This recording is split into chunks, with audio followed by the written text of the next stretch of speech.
प्रिय विद्यार्थियों, हम मध्यकालीन भारत का इतिहास पढ़ रहे हैं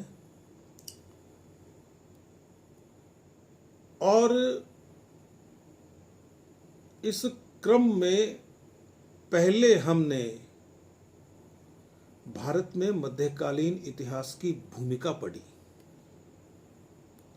आपने यह जाना कि 712 ईस्वी में भारत पर पहला मुस्लिम आक्रमण होता है मोहम्मद बिन कासिम का।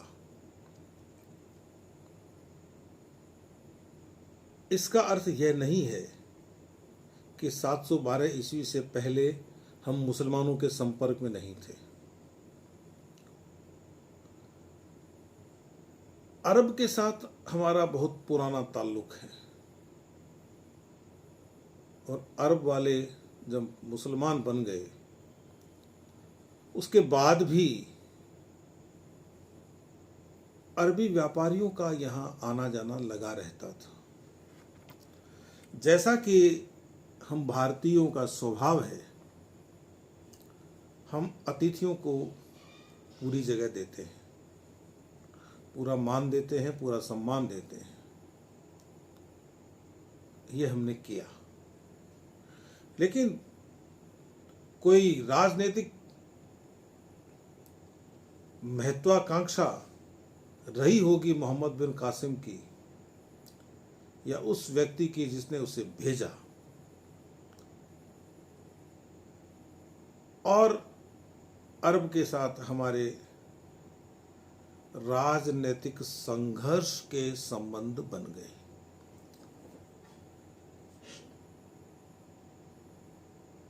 यह जो मोहम्मद बिन कासिम का हमला है, इसका तत्कालीन दृष्टि से कोई बहुत लाभ मुसलमानों को नहीं हुआ। यह जरूर है कि वे हमारी सीमा पर आ गए थे, लेकिन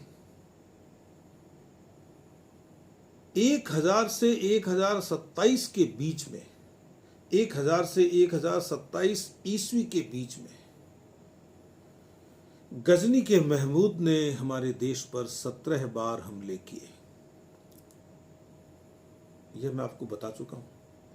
उसने सोमनाथ को भी लूटा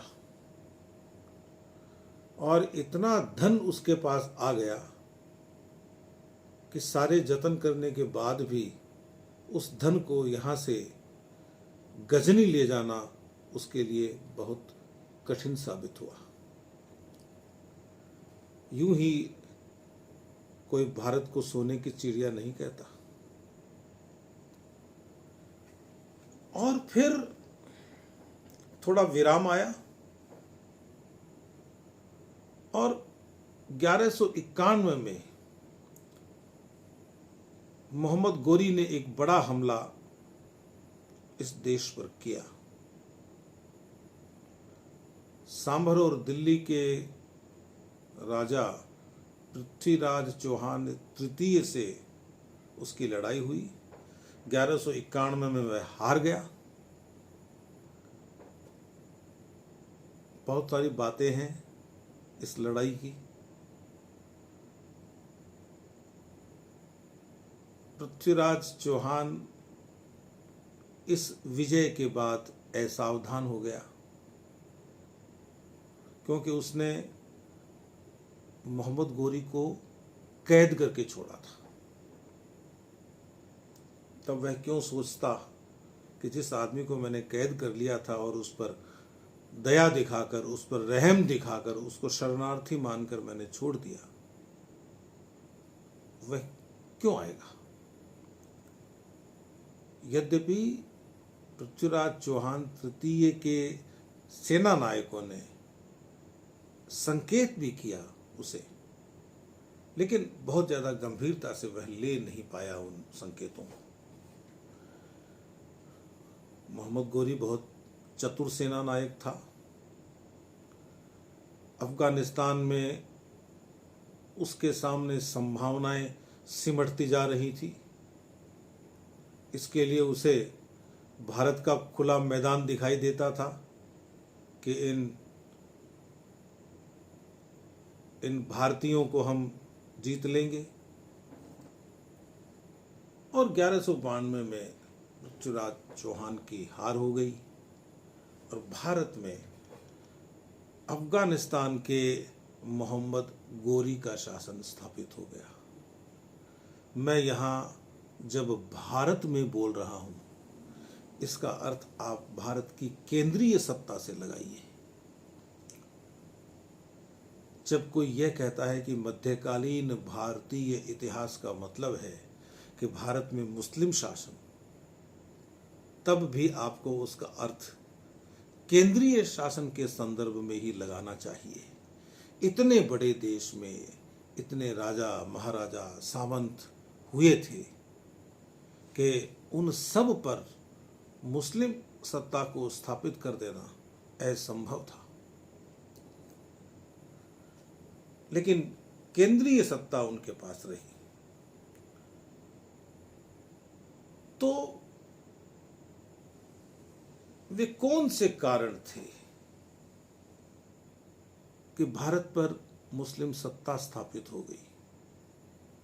कुछ विदेशियों ने आकर यहां शासन करना प्रारंभ कर दिया। 1192 से भारत मोहम्मद गोरी के अधीन चला गया और मोहम्मद गोरी की ओर से यहाँ बहुत सारे लोग उसका काम देख रहे थे और उनमें से एक व्यक्ति कुतुबुद्दीन ऐबक भी था, जो उसका दास था, उसका गुलाम था। असल बात यह है कि महमूद गजनवी के हमले के समय सिंध और मुल्तान में तो मुसलमानों का शासन था। महमूद गजनवी ने यहां कोई शासन स्थापित नहीं किया। वह लूट के लिए आया था। वह यहां इस्लाम की स्थापना के लिए भी आया था, लेकिन वह यहां टिका नहीं। उसने सिर्फ पंजाब को अपने अधीन रखा, क्योंकि वह यहां टिक जाता तो जहां से वह आया था वह जगह उसके हाथ से निकल जाती। तो सिंध और मुल्तान के जो क्षेत्र हैं उनमें मुसलमानों का शासन था और वे खलीफा का नाम मात्र का आधिपत्य स्वीकार करते थे। एक तरह से वे स्वतंत्र थे। जो अपना शेष भारत है उस पर दृष्टि डालें तो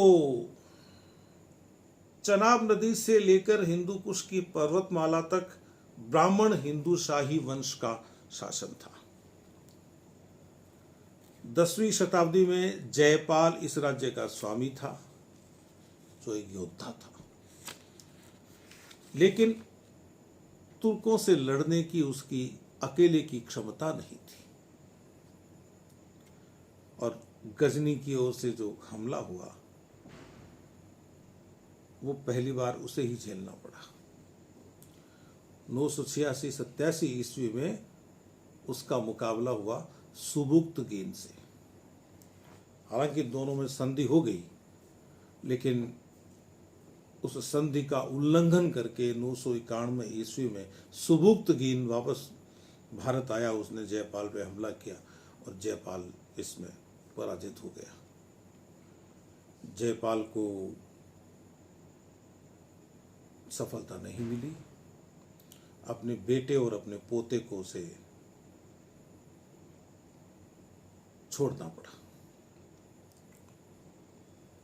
लेकिन यह बेटे और पोते को छोड़ने का काम सुबुक्तगीन के समय नहीं हुआ, यह महमूद गजनवी के समय हुआ।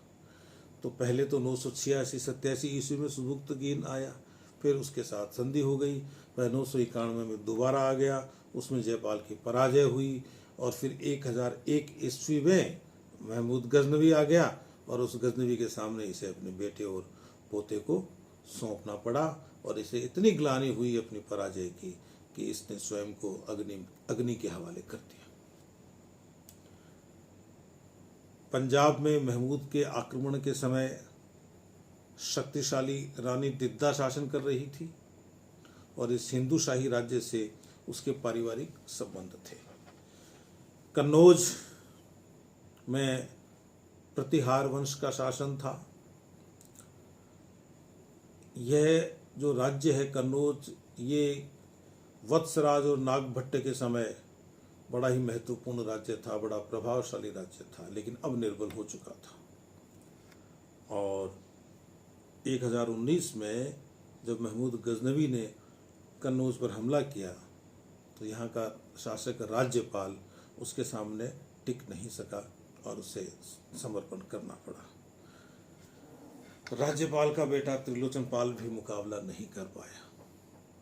मैं यह सब इसलिए बता रहा हूँ कि आप उस समय के भारत की राजनीतिक स्थिति को देखते हुए यह अंदाज़ा लगा सकें कि तुर्क सत्ता स्थापित क्यों हुई।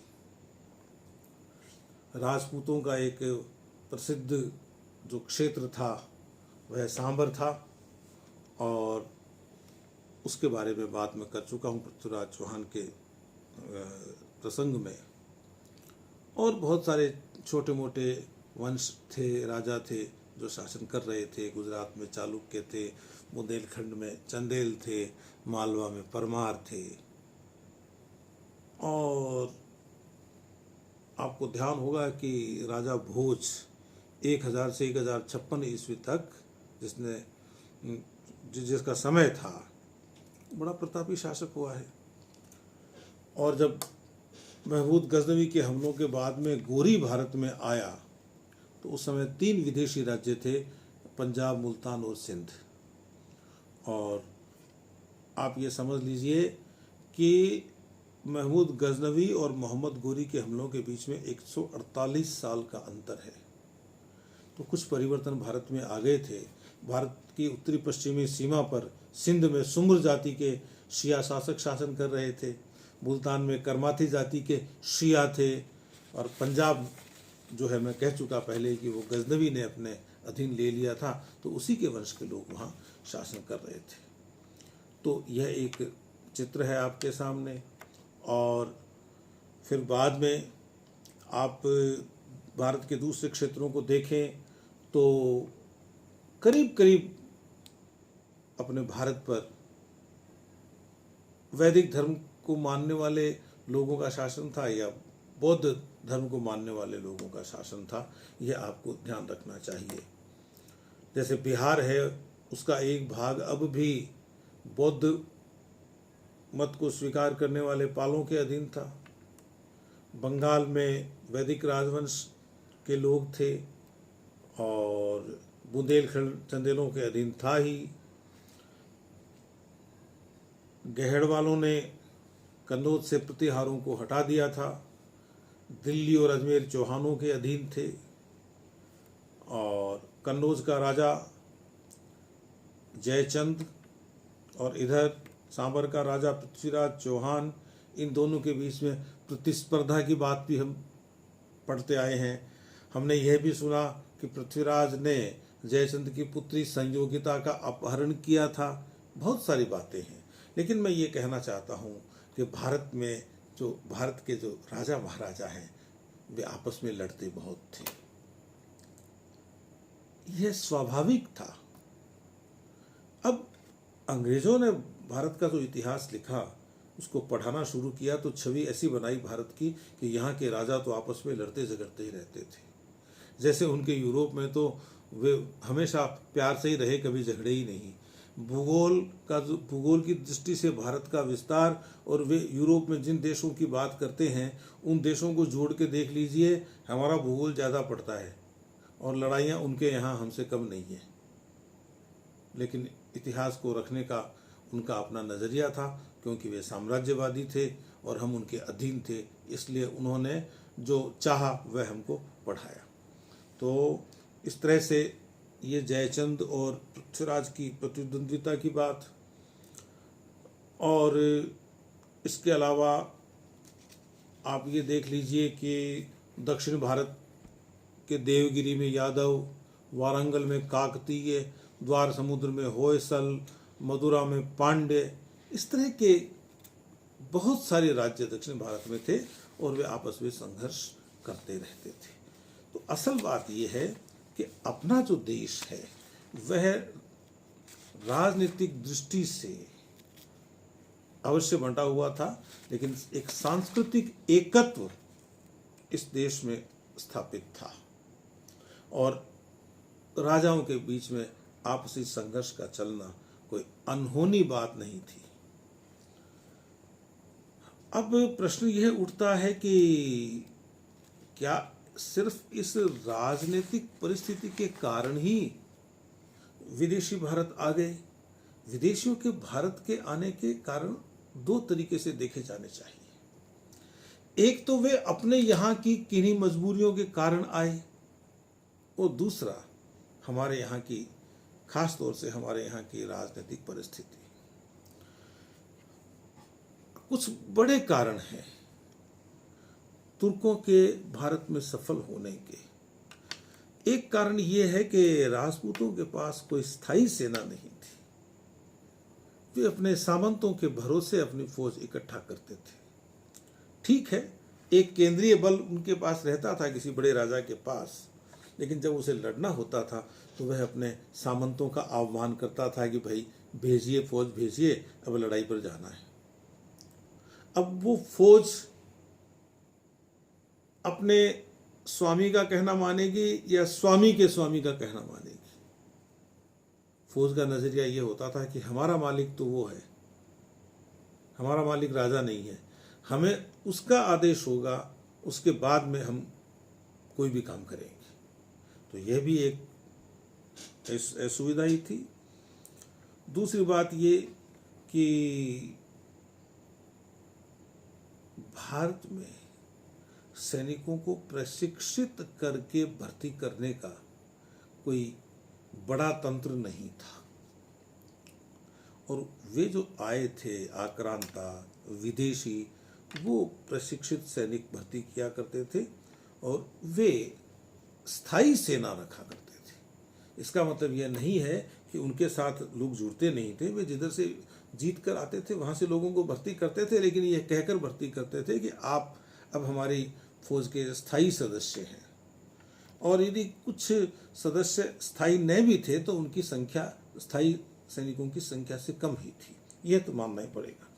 फिर क्या है कि हमारे राजाओं के पास हाथी थे और उनके पास घोड़े थे।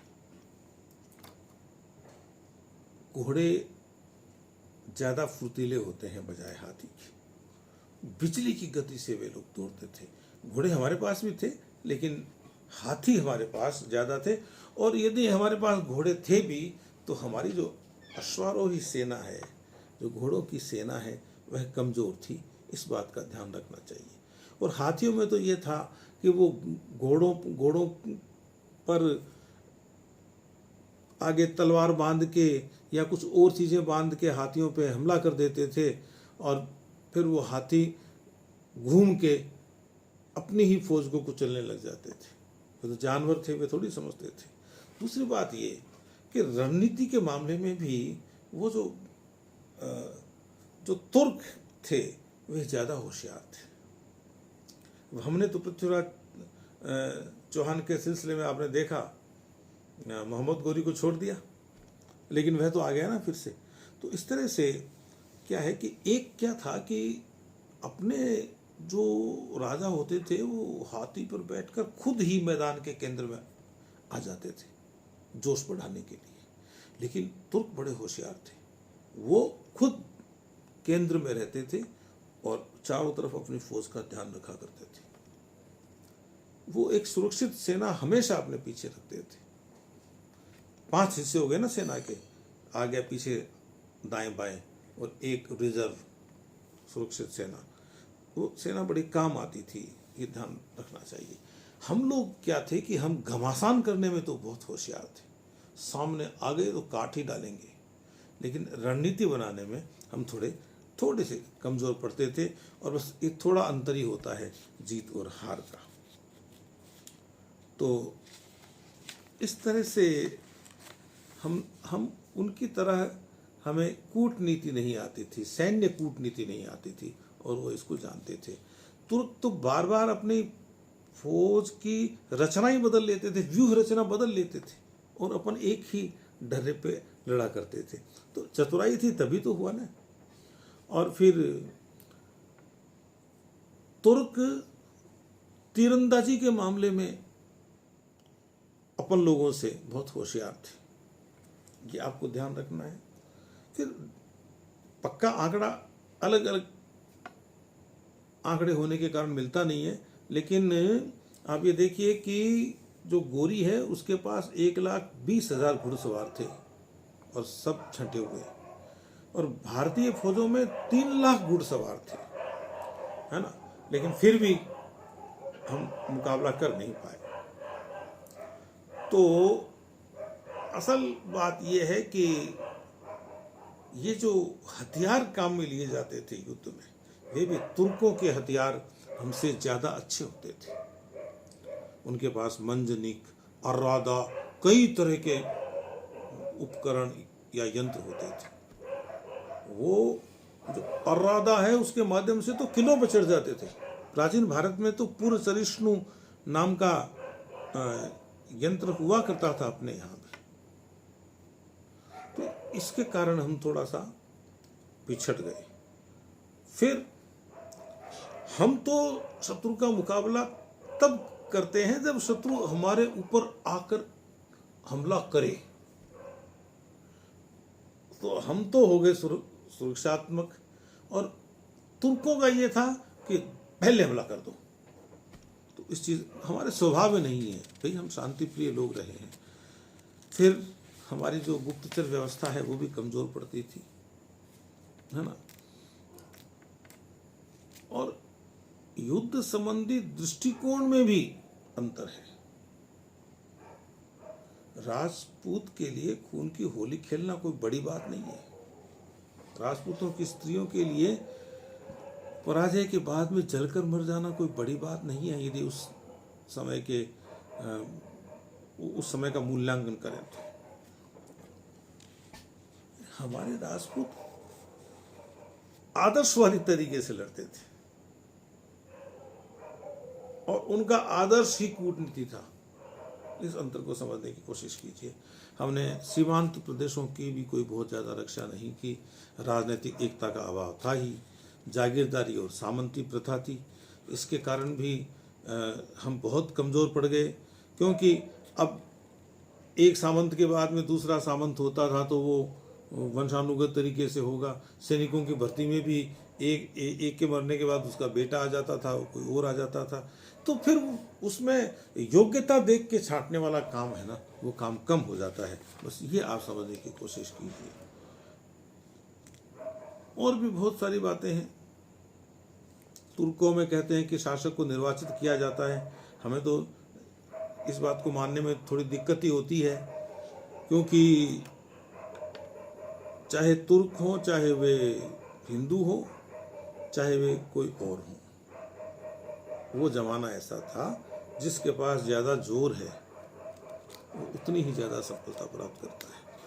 तो ये कुछ बहुत सारी बातें हैं। जाति व्यवस्था ने हमारी जड़ों को कमज़ोर कर रखा था।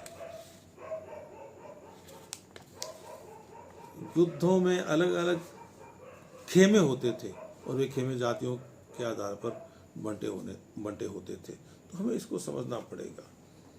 और इसके अलावा जो आकर्षण था विदेशियों के मन में भारत के प्रति, वो भारत के वैभव के कारण भी था। हमारे राजघरानों में, हमारे मंदिरों में खूब धन हुआ करता था उस जमाने में। एक धार्मिक कारण भी है। मैं ये नहीं कहता कि एक वही कारण है, लेकिन इस्लाम का प्रचार प्रसार हो जाए और राजनीति भी हो जाए, दोनों काम हो जाए, तो एक के बिना दूसरा हो नहीं सकता। तो उन्होंने धर्म में राजनीति को मिला दिया। तो ये आपको ध्यान रहे। और इसके अलावा अब कहना तो नहीं चाहिए, लेकिन एक प्रारब्ध होता है, एक भाग्य होता है, एक संयोग होता है। तो यदि चंदवार की लड़ाई में जयचंद की आंख में तीर नहीं लगता तो वहां मोहम्मद गोरी हारता, और हो सकता है भारत का इतिहास जैसा अब है वैसा नहीं होता, लेकिन इतिहास में ऐसी बातें होती नहीं है कि ऐसा होता तो ऐसा होता, ये हम नहीं कह सकते। हम तो जो हो चुका है उसकी बात करेंगे। तो अब अगली बार जब अपन मिलेंगे तो अपन कुतुबुद्दीन ऐबक के साथ मिलेंगे। कुतुबुद्दीन ऐबक का अध्ययन करेंगे और ये जानने की कोशिश करेंगे कि उसने भारत में मुस्लिम सत्ता की स्थापना में अपनी ओर से क्या योगदान दिया। तब तक के लिए नमस्कार।